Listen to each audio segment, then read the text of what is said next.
Dobar dan, poštovanje svima. Dakle, ja sad treba da uvedim ovu manjinu u sali, da su beta i vezi i blok grade i CIS klinički značajni. Nekako mi se čini da sam možda već u maloj prednosti, s obzirom da imam većinu ovde, i s obzirom na predavanja profesora Brkečića danas, koji je dotakao ovu temu, s obzirom na predavanje profesora Tota juče, a i s obzirom na predavanje profesora Kiđilas, koja se sada ovdje izjasnila kao kontra, ali je pomenula neke stvari koje ću danas braniti. Ja znam da se ti su naučili. Da, dobro. Dakle, Boris kreće, idemo. Klasifikacija lezija se vrše na osnovu fine biopsija, core biopsija i ovako ekstenzivnih biopsija, kao i same hiruške ekstenzije. Ono što je profesor Brkečić danas već spomenuo, a to je neslaganje koje može biti uzrokovano korišćenjem igle, odnosno korišćenjem dubine igle i samim tim dobijanje određene vrste uzoraka. Definicija B lezija podrazumeva lezije koje imaju nepoznat, ali određeni maligni potencijal. Definišu se i kao borderline lezije ili lezije sa visoko rizičnim potencijalom za maligni. Smatra se da 4 do 9% nalaze nakon core biopsija, kad govore o biopsijama, od kojih određene imaju različiti stepen malignog potencijala, od 11 do 33%. Dakle, varijabilne lezije sa određenim udruženim rizikom malignog potencijala. Prvi konsensus za B3 lezije dat je u Cirihu 2016. godine. Prva polemika je počela negde oko 2000. godine, znači dugi niz godina je trebao da se napravi jedan određeni konsensus i jasno daju barem neke odrednice i guidelines za tretiranje ovih B3 lezija. Ono što je tada bilo definisano i ono što se provlači kroz sva ova predavanja na našem kongresu jeste ova multidisciplinarnost. Dakle, i ove lezije se treba tretirati na multidisciplinarnim sastancima i odluka o njima treba da bude multidisciplinarna. Odnosno, na pitanje donošenju odluka o tretiranju ovih lezija da se uzme u obzir i histološka pocenjenost i histološka precenjenost sa jasnim ciljem da se identifikuje subgrupa koja ima visok, odnosno viši stepen za potencijalno nastajanje malignih bolesti. Dakle, multidisciplinarni tim apsolutno mora da učestvuje u rešavanju ovih problema. Koje su B3 lezije vidite ovde? Prvo od njih, lobularna intraepitalna neoplazija. Incidenca je u jednom blagom porastu, do 4%. Što se tiče radiološke slike, imaju dosta nespecifičnu prezentaciju, mogu biti i najčešće jesu nepalpabilne. I manje od polovine lezije ima mikrokalcifikacije, dakle za nas radiologe dosta teško za prepoznavanje, čine neke oko 2% svih core biopsija. Lobularna neoplazija po različitim autorima ima različiti stepen maligne operacije u različitim godinama. Kreće se, vidite, od 9 do čak nekog 30%. Dakle, ako postavimo pitanje kada ovu leziju treba hiruški odstraniti, da li kada postoji neka palpabilna masa, da li kada postoji neka sentinelna operacija, da li kada postoje rezikovne mikrokalcifikacije, da li kada postoji karcinom u kontralateralnoj dojci, odgovor pri to pitanje je uvijek. Atipična duktalna hiperplazija, histopatološke odluke su jednake kao niskogradijskog BCIS-a, kad je manje od 2, a kad je veće od 2 niskogradijskog BCIS.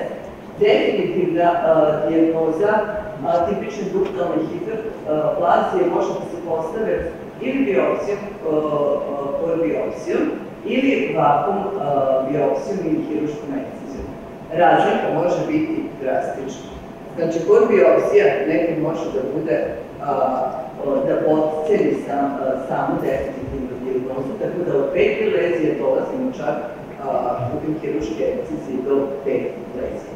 Dakle, na osnovu ovoga, kada ovo lezije u hiruške pokrivene papilarne lezije čine do 5% svih biopsija, mogu biti benigne, mogu biti maligne. Benigni papilom, invazivni ili neinvazivni papilarni karcinom, nemamo jasne znake u imidžnoj dijagnostici da možemo da diferenciramo da li benigno ili maligno, mogu da se prezentiraju kao male solidne kompleksne cistične mase, lokalizovane ili subareolarno ili periferno, mogu biti multiple, diferencijalna dijagnoza može biti različita. Ovo je mamografska prezentacija ove lezije, ultrazvučna prezentacija ove lezije. Papilarne lezije mogu biti sa atipijom, mogu biti bez atipije. Ukoliko imaju atipiju, predlaže se ekcizija vakuumom, onda kada su vidljive na imidžingu, ukoliko ne, ide hiruški definitivno njihova ekcizija. Sledeća B3 lezija odnosi se na radioskar. Incidence radioskala negde do 10%. Morfološki, mamografski prikazuje se kao stelatna lezija koja u nekim slučajima apsolutno odgovara morfološkoj i mamografskoj slici karcinoma. Stara tehnologija, to mi radiolozi znamo, jeste broj star. Neke karakteristike, javlja se od 40 do 60 godine, ne postoje klinički znaci, nije palpabilna, na ultrazvuku se obično ne vidi. Ukoliko se vidi, ukoliko je palpabilna, pre će više odgovarati karcinomu, radi se vakuumna ekcizija, mora biti ekstenzivna, odnosno moramo imati dovoljan broj uzoraka za definisanje ovakve lezije. Ukoliko postoji relativni rizik od nastanka i razvoja karcinoma dojke, ukoliko se i ovdje javlja atipija u patološkom nalazu, naravno da je stepen razvitka karcinoma veći i negde iznosi do 7%. Ultrazvučni prikaz jednih hipoekranije nespecifične promene prezentovano u vidu radioskara, uzorci koji se dobijaju ih imamo ovde ukupno 12. Znači, kada se vide mamografski mogu da se ekciziraju valu, a ukoliko imaju atipiju, tada se radi hiruška ekcizija. Filodes tumori, incidenta javljanja negde oko 1%, kod žene između 40 i 50 godine, morfološki nam nekad liče na fibroadenome, mogu biti benigni, mogu biti maligni. Njihova karakterizacija jeste jedan brz rapidni rast. U jednom kratkom vremenskom intervalu palpiraju se na koži, čak neko mogu da ispoče samu konfiguraciju dojke, mamografski prikaz jednog džinovskog filodes tumora. U principu vadi se i moraju biti margine čiste.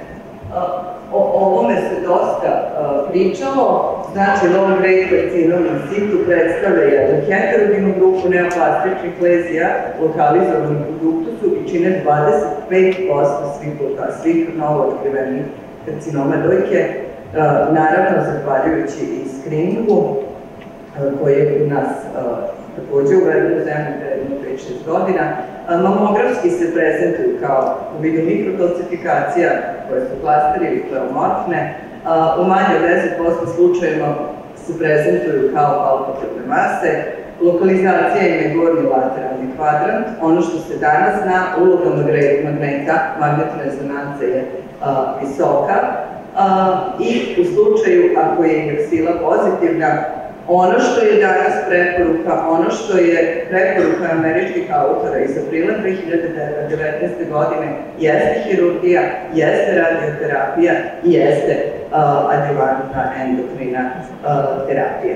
Dakle, pojam B3 lezija se uspeo kroz niz godina, 20 godina, ipak nekako definisati, ipak se postaviti neki guidelines-ovi, problemi su raznorazni, videli ste od načina na kojima dođemo do uzorka, pa do sad ovih konfrontacija koja će ovde biti. Naravno, moramo stalno učiti, stalno se menjati i pratiti sve nove teme. Hvala lepo.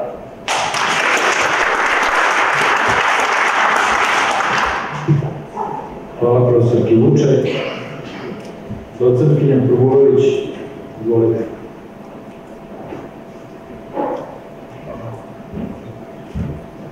Poštovane kolege, trudit ću se u predviđeno vreme da kažem nešto koliko mogu kontra doktorke Vučaj po pitanju bezsilenzija i po pitanju low-grade-decisa.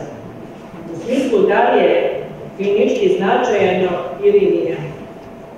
Bezsilenzije predstavljaju izazov. Kod nas, kao što svi znate, nemamo nikakav nacionalni vodič, neku preporuku, neki stav, ni ozbiljnije i bogatije zemlje od nas, ali eto, pokušavamo da pronađemo šta je to najbolje kao terapijski modalitet za žene kada nakon biopsije debelom iglom ili kod biopsije patolog kaže bezsilenzija. Kako je tretirati? Zato što je to jedan spektar histoloških raznorodnih promjena. Možemo reći, ako prevedemo segnastu, šta znači B3? Lezije nejasnog malignog potencijala. Postoje više prevoda, ali mislim da je ovaj ovako nekako najadekvatniji. Kada dobijemo histološki dijagnozu B3 lezije, nam kao radiolozima, da bi nešto dalje uradilo u menadžmentu pacijentkinje, je važno da li u uzorku tkiva koji smo uzeli biopsijom debelom iglom ima atipije ili nema. Tradicionalno do pre 15-20 godina u Srbiji je isključivo dijagnostika promjena u dojci bila hiruška, a uvođenjem imidžinga, a posebno 15-10 godina unazad intenzivnog imidžingom vođenih biopsija, stvari su se promenile. Radiolog sada u menadžmentu lezija, posebno ovih, ima veliku i značajnu ulogu. Samo da razlikujemo dve stvari.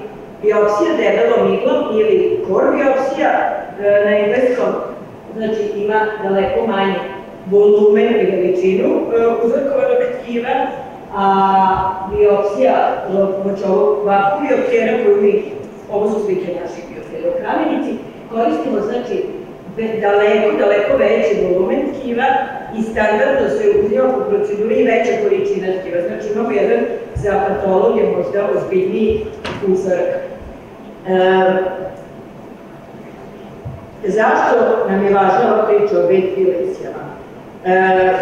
Važno je zato što nose neki rizik od maligniteta, a mi kada uzimamo uzorak iz promjene, perkutan, znači biopsijom radiolozi, mi iz jednog mesta, iz jednog dela, iz jedne zone promjene uzimamo uzorak, mi ne znamo šta je u drugom delu promjene.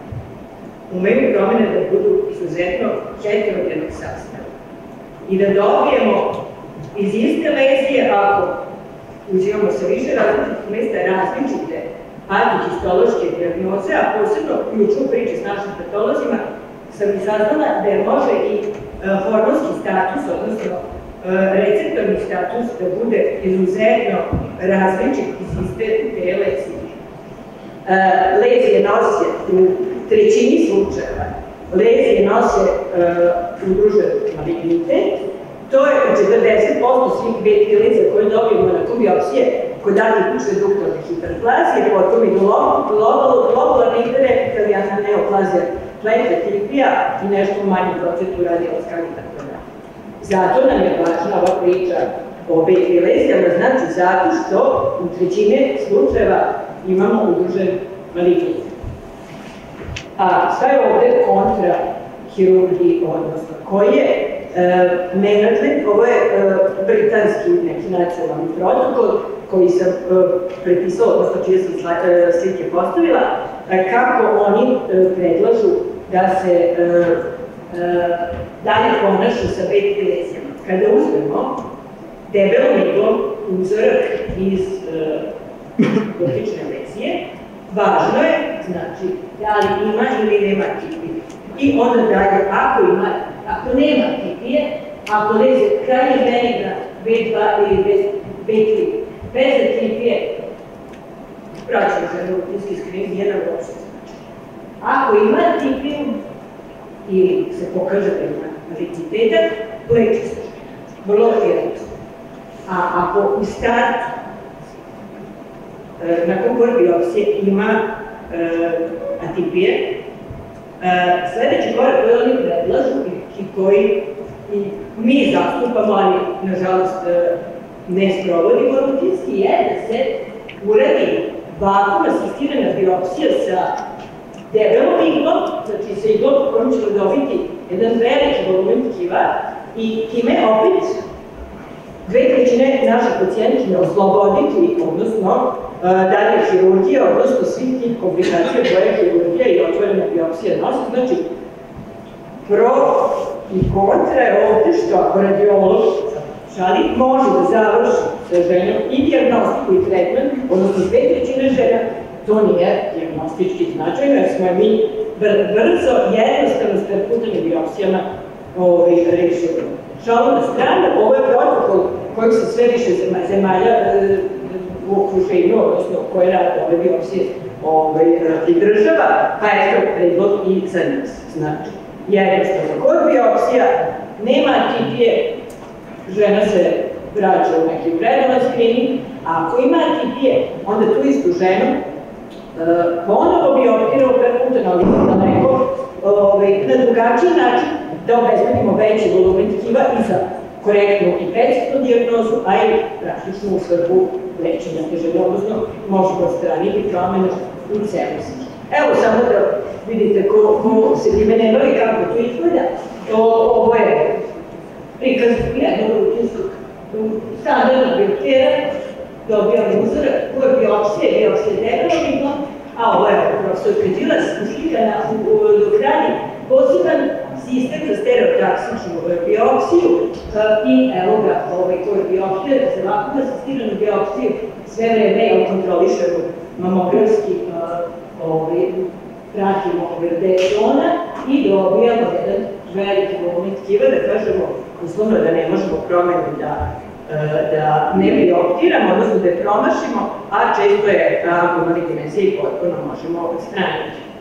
Šta to znači praktično?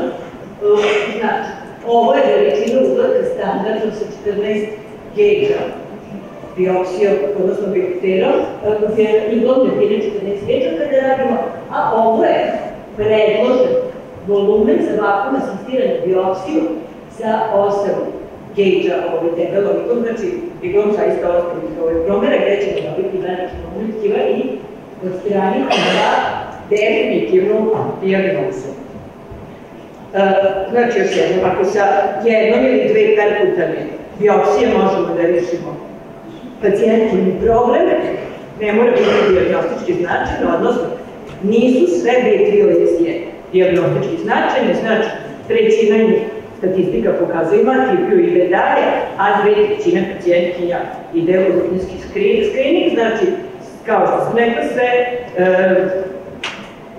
perioperativne komplikacije ovde, ili potencijalne komplikacije nemamo, eliminišemo ožiljke i sve dalje što nosi hirurgija, pacijentkinja neće dalje imati. Zadatak radiologa, odnosno celog tima u ovom multidisciplinarnom pristupu menadžmenta B3 lezija je radiolog treba da obezbedi adekvatnu količinu materijala, odnosno dovoljnu količinu materijala, odnosno tkiva za dobru patopatološku analizu. Patolog treba da, on je tu i ključan, da odredi da li ima ili nema atipije, a multidisciplinarni tim na kraju da ukršta mišljenje stavove, da se edukuje i da razmatra i donese krajnjem neku našu nacionalnu preporuku šta sa ovim pacijentima, odnosno sa ovim lezijama.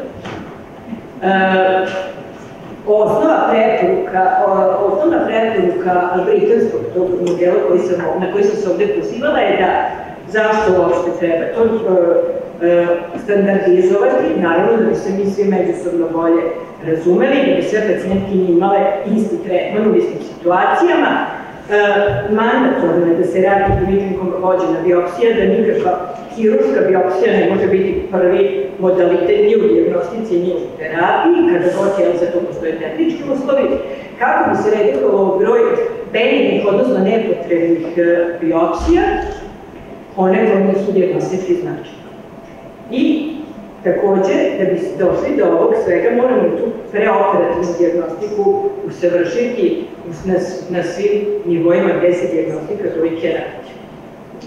I samo za kraj moram nešto reći i o low-grade decisu, a ovu rečenicu predikovati, kaže britanska vlada, predikovati učestalost over diagnosis kod bad illness.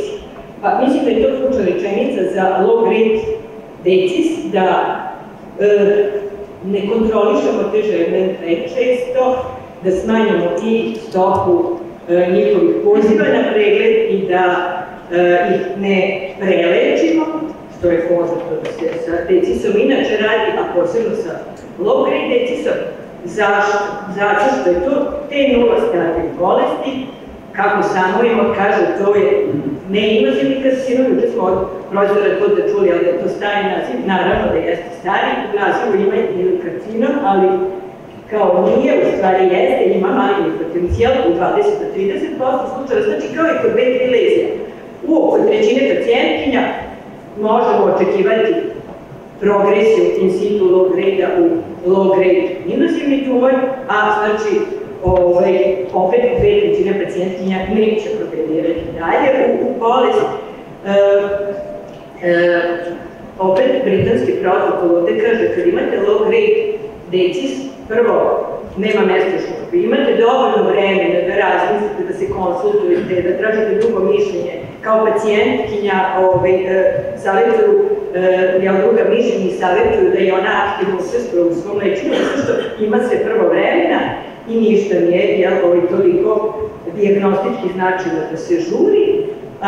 Naravno, kao i za sve drugo, i multidisciplinarni tim treba da odluči šta s pacijentom, koliko ima godina, kakvog je opšteg zdravstvenog stanja, kakve je situacije u drugoj dojci i tako dalje. Da ne bude malo konfuzno da li sam pro ili sam kontra, ali samo ovako jedan primjer iz svakodnevne prakse za low-grade decis.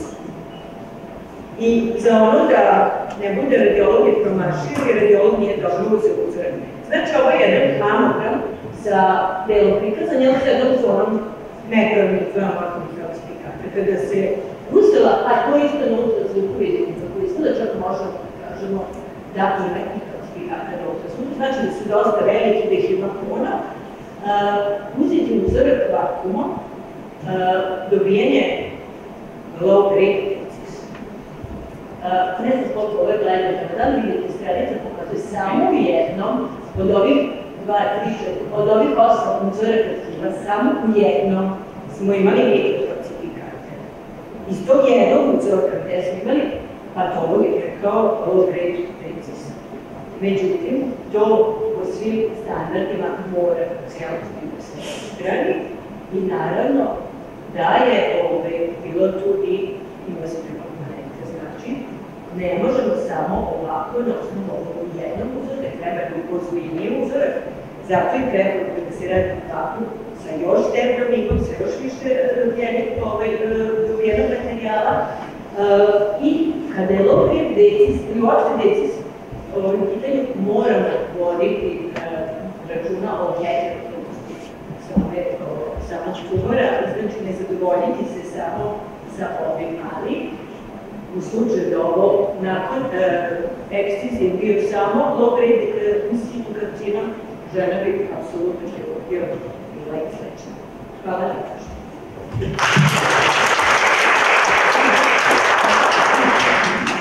Sada glasanje. Još jedan pitanje.